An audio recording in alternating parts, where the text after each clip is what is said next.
আসসালামু আলাইকুম রাহমাতুল্লাহি ওয়া বারাকাতুহু। আজ যাচ্ছি একটি পুরনো জমিদার বাড়ির সন্ধানে। রাজশাহীর তাহিরপুরের গোয়ালকান্দি ইউনিয়নে রয়েছে সেই জমিদার বাড়িটি। বাংলায় একটি বাগধারা আছে, গোবরে পদ্ম ফুল, যার অর্থ অস্থানে ভালো কোনো জিনিস। কথাটি বলার মূল উদ্দেশ্য হলো রাজশাহীতে আড়ালে থাকা একাধিক রাজবাড়ির জন্য, যেমন উঠিয়া রাজবাড়ি, পবা উপজেলার বড়গাছির কামলি রাজার বাড়ি, দুর্গাপুরের কামলি রাজার আরেকটি বাড়ি ও পুকুর, তাহেরপুরের গোয়ালকান্দি ইউনিয়নে জমিদার বাড়ি, আর বাগমারার বীর কুৎসা গ্রামে হাজারদুয়ারি। এর মধ্যে অন্যতম জমিদার বাড়ি হচ্ছে রাজশাহীর তাহেরপুর উপজেলার গোয়ালকান্দি ইউনিয়নে অবস্থিত জমিদার বাড়ি। চলুন জমিদার বাড়িটি সম্পর্কে জেনে নিই।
এরপর বসতবাড়ির রেওয়াজ বদল করে তারা ভারতে চলে যান।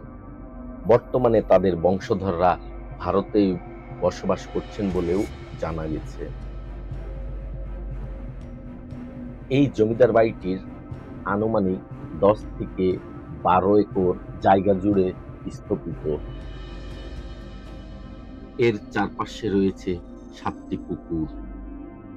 এই জমিদার বাড়িটি মূলত ৩ অংশ বা ৩টি ভবন ও একটি মন্দির অঙ্গনে বিভক্ত।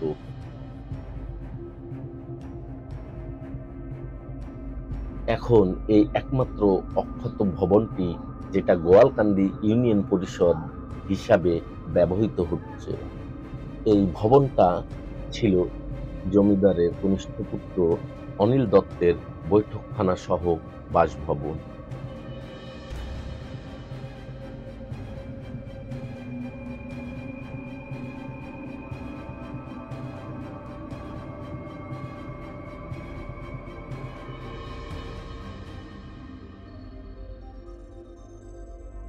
আর এই ভবনটি জমিদারের মেজ ভ্রাতা অশ্বিনী দত্ত বাস করতেন বলেও স্থানীয় সূত্রে জানা গেছে।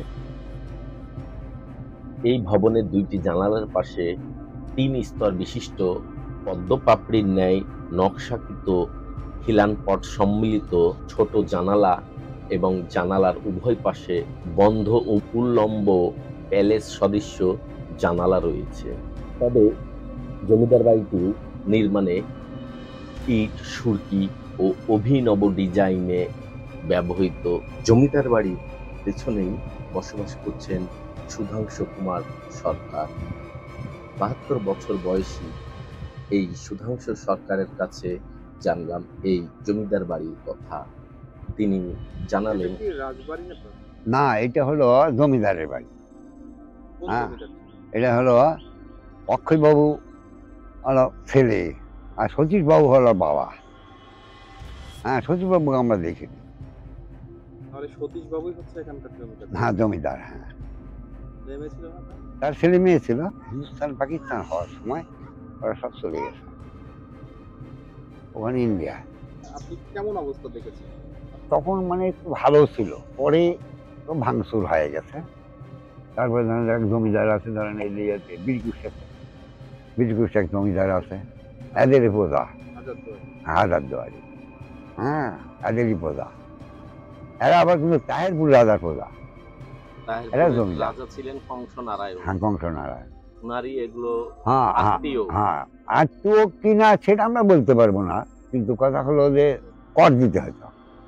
হ্যাঁ, জমিদার হিসেবে রাজাকে কর দিতে হতো, এটা শোনা কথা আমাদের।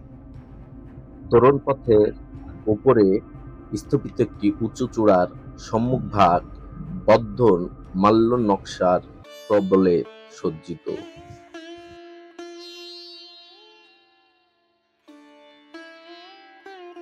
এই অঙ্গনটি 3য় ভবন অর্থাৎ অক্ষয় কুমার দত্তের বাসভবনের দক্ষিণে লাগোয়া অবস্থিত।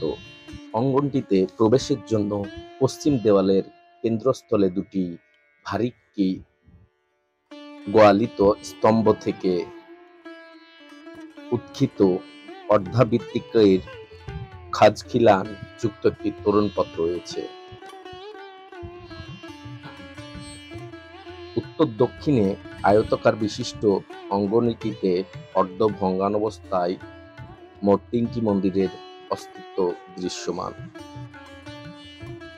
অঙ্গনের পূর্ব দিকে রাধাকৃষ্ণ মন্দির, পশ্চিম দিকে লক্ষ্মী মন্দির এবং পূর্ব দক্ষিণ কর্নারে কালী মন্দির ছিল বলে জানা গেছে। তবে একমাত্র কালী মন্দির ছাড়া আর 2টি মন্দির প্রায় ধ্বংসপ্রাপ্ত।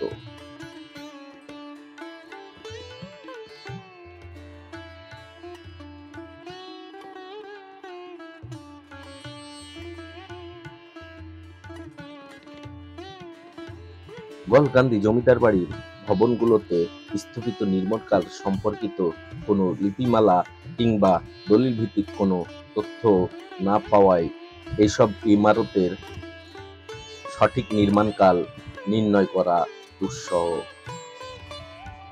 তবে ইমারত সমূহের নির্মাণ উপকরণ ও স্থাপত্য শৈলী দৃষ্টে বলা যায় যে এই জমিদার বাড়ির 2য় ও 3য় ভবন এবং মন্দির অঙ্গনের মন্দিরসমূহ অত্যন্ত পুরাতন, যা 19 শতকের শেষের দিকে নির্মিত হতে পারে।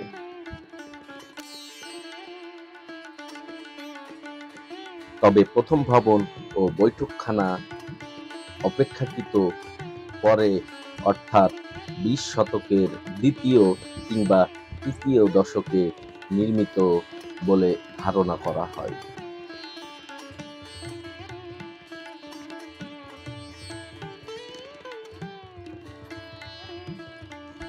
তৃতীয় ভবনটি অশ্বিনী দত্তের বাসভবন।